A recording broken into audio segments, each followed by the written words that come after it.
Welcome back to The Price of Business. I'm your host, Kevin Price, talking to you about you and your business. By the way, great article over at usdailyreview.com about how Hollywood's head is spinning over the success of Lone Survivor, the movie. If you haven't seen it, shame on you. I was told it was long. I was told it was like 2 hours. It felt like 30 or 40 minutes at the most. Compelling, powerful. Occasionally I started choking up, almost cried there a few times. It's very moving to see people's commitment to one another and a commitment to their country. And I don't know, I was really moved. The story of Marcus Luttrell and Operation Red Wings. And delighted to have a friend on, Heather Sholl, who's been committed to helping with this boot campaign effort to bring the stories of veterans who are trying to rebuild their lives. And really love what you do, Heather. How are you? I'm fabulous. How are you? You're always fabulous. By the way, you can find more about what we're going to talk about at bootcampaign.com.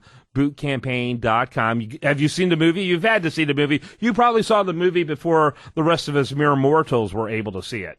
Oh, yeah, I was very lucky to have seen it. Yes, I've seen it a few times now. Where did you see it? When did you see it the first time?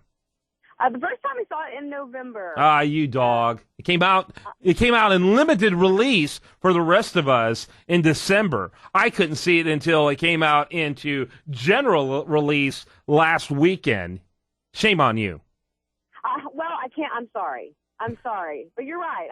We have committed a lot to getting this done, and we were very fortunate to be invited to the Friends and Family premiere here in Houston back in November.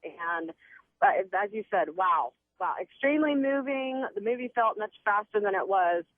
But I thought it was very true to the book, and it was just incredible. I know you don't like to get into politics much, but I'm curious if you know anything about the politics of Mark Wahlberg. You know what's funny?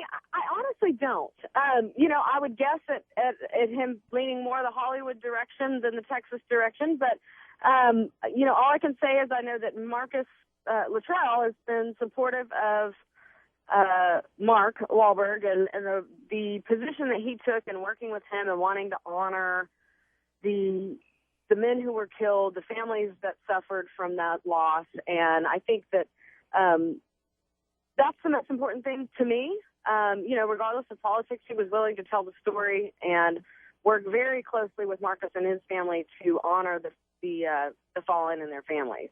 Yeah, it was phenomenal. Very, very amazing movie. My son sat next to me and he's like, "Dad, are you okay?" I mean, I was choking up. It's like, son, let me watch the movie. I know. We could not get out of our seats. My husband, as you know, is soft-hearted, and I same thing. I said, honey, got to get together.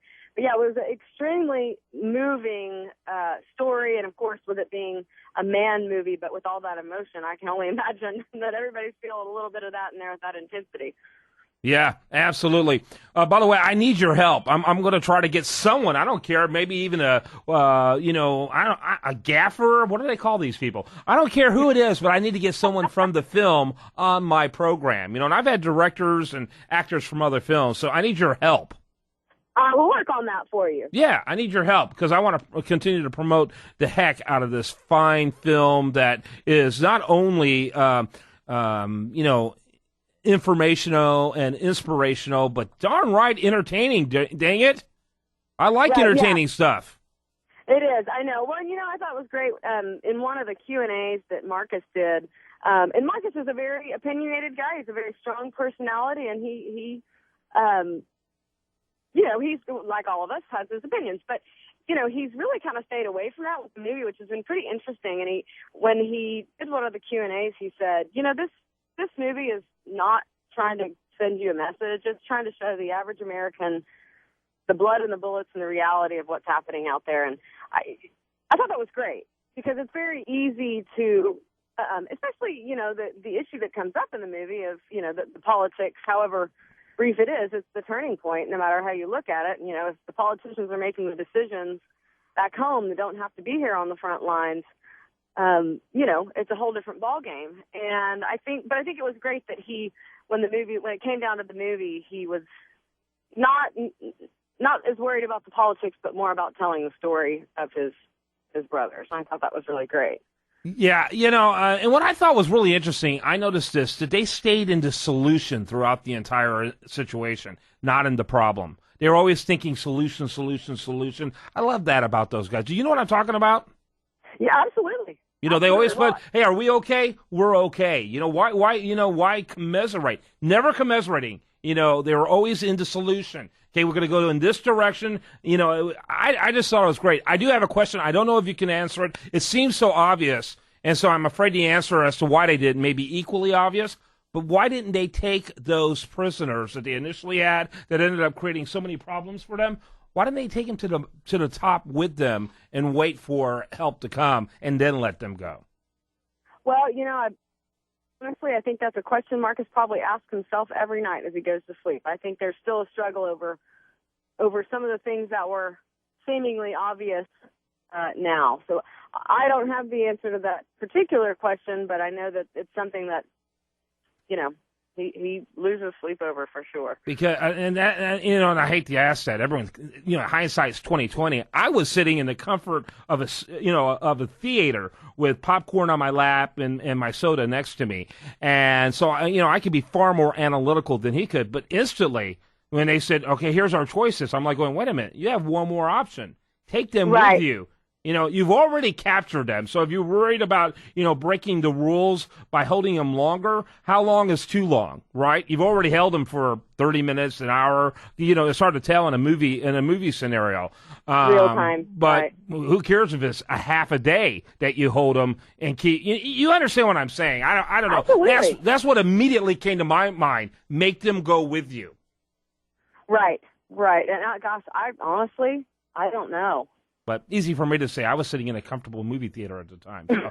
Right. Well, it's one of those things I always think, maybe that's just none of my business. I don't know. Yeah. And there's a part of me that says that, too. It's like, yeah, Mr. Smarty Pants, where were you when he was risking his life? Well, I totally admire him. I admire what they did. He ultimately wasn't the decision maker. He had a guy ranked above him. He argued that you couldn't, and his biggest argument was, we can't kill these people.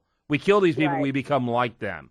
And so, that was all he argued. And so, in my opinion, really it was the officer, the leader of that group's responsibility to make that decision that I called. But, again, 2020 hindsight, the comfort of a movie theater rather than being on that mountain. So, lucky me. Let me ask you, bootcampaign.com, what do you got going on with them right now?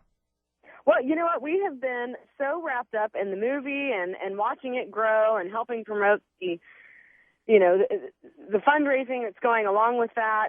Marcus hosted a premiere. We hosted a premiere, all fundraising for Boot Campaign. We had one in Houston and Dallas and Fort Worth. So we've really been focused on that, and it's been very successful. And as you said in the beginning, the movie is just run wild. I think it's breaking all of the expectations that everybody had, which is a wonderful thing for having that story heard.